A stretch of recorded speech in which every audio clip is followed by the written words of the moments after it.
Morning guys! Tara kape! So for today's video, meron akong interesting topic na gusto kong pag-usapan natin.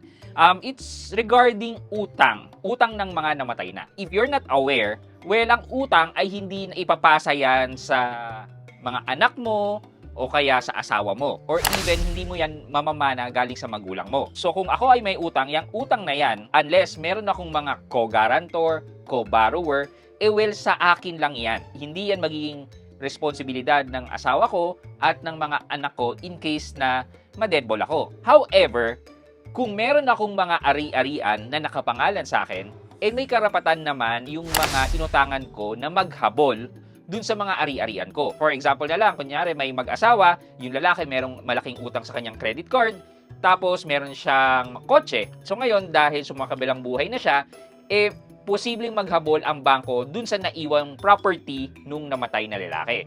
Ibig sabihin nito, pwede nilang erase yan sa court na bago maipamana yung mga ari-arian sa heir dun sa mga tagapagmana, kailangan mo nang mabayaran yung mga utang dun sa mga naghahabol na nagpautang sa kanya. Thus, hindi pa rin 100% na naabsuelto ang utang. Maliban na lang kung yung lalaki yon ay namatay nang walang kahit na anong properties under his name. Doon masasabi natin na lugi yung nagpautang sa kanya dahil wala nang mahahabol na magbabayad para doon sa mga inutang niya. Ngayon, here is the post na gusto kong pag-usapan natin.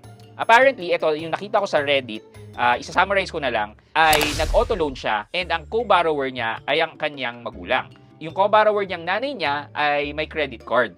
Tapos, sumakabilang buhay na yung nanay niya na hindi natapos bayaran ng credit card. Itong anak na lalaki ay natapos niya ng bayaran yung auto loan. Tapos, nung kinausap niya na yung bangko na hinihingi niya na yung ORCR niya, hindi maibigay ng bangko dahil sa credit card na utang ng kanyang nanay. Ngayon, yung pinag-usapan ba natin hindi na mamana ang utang ay nag-a-apply dito?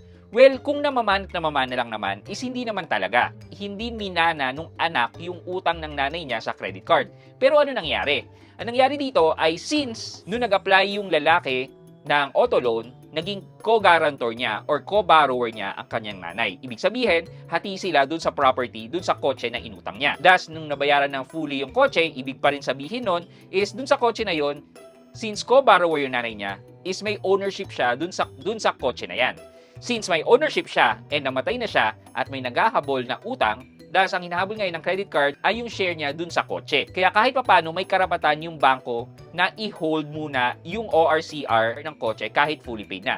Kasi nga, part ng kotse ay asset ng nanay niya. Thus, pwedeng maghabol yung credit card company dun sa asset ng nanay niya. So, may it be a lesson for every one of us to make note of this kind of circumstances. Point lang po talaga dito is you have to be careful, study it properly kung ano yung role ang gagampanan nyo as a borrower in case na umutang kayo or may mag-ask sa inyo to be a co-borrower or co-guarantor. Sana may natutunan kayo in this morning's video. Again, good morning sa inyo.